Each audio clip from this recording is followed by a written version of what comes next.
Hello guys. Ako ay merong gagawing daing na bangus. Laki, grabe. Isang bangkal na higit. Hindi ko tinanggalan ng balat ng kaliskis. At para siya ay hindi matilang si pagpiprito. Pawang ang aking nilalagay. Ay, wala nang paminta. Tapos na yung pamintang kraklaang. So, gamit tayo nito. Ako lang pala, hindi kayo kasali. Gawin natin. Black pepper, hindi naman ito. Powder nga lang. At saka, ang gamit ko ay oyster sauce. Haluan ko rin siya ng medyo yung maalat talaga. Ang oyster sauce ko kasi ay mga na miss. Kaya ito, lagyan ko siya ng medyo maalat-alat. Konti lang. At para pwedeng papakin. Ako lang ang kakain ito dahil ayaw nila ng matinik. Pero kumakain sila ng bangus kapag boneless. Yun. And vinegar.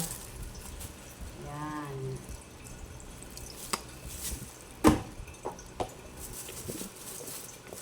Waiting for the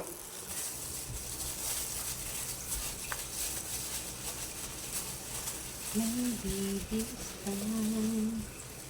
At ito po ay hindi ko inalis ang itim. At itong atay hindi rin. Yung likod ay aking hiniwaan para sumiin ang lasa. Yan.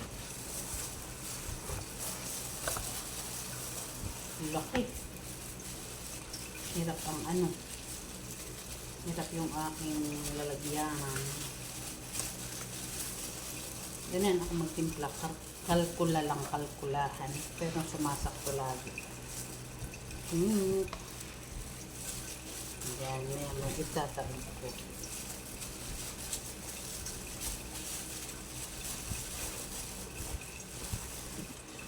At ibababad ko siya hanggang mamaya ang madaling araw, bukas pala. At bukas ko lang siya ipiprito. Yan. Yan o. Hiwa-hiwa siya. Para matahok yung laman. Sikip. Ayan o. Talagyan ko doon. Sakto lang ang lasa nito. Masama masyadong maalat. Ingat-ingat na nga rin tayo sa at grabe ang mga kumakapit na sakit sa ating buhay. Yun lang guys, sakto na ito. Kung gusto mo ano pa, puro sakto-sakto, dagdag naman ang dagdag.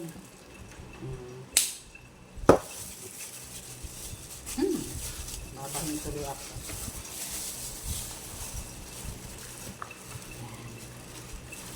Look like yummy na.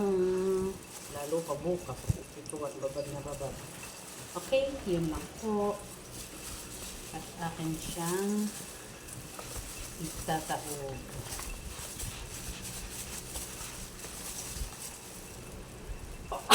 Nahinga ako ng pata. Yun lang po guys. Bukas ko ito prito. Ang laki-laki. Babus.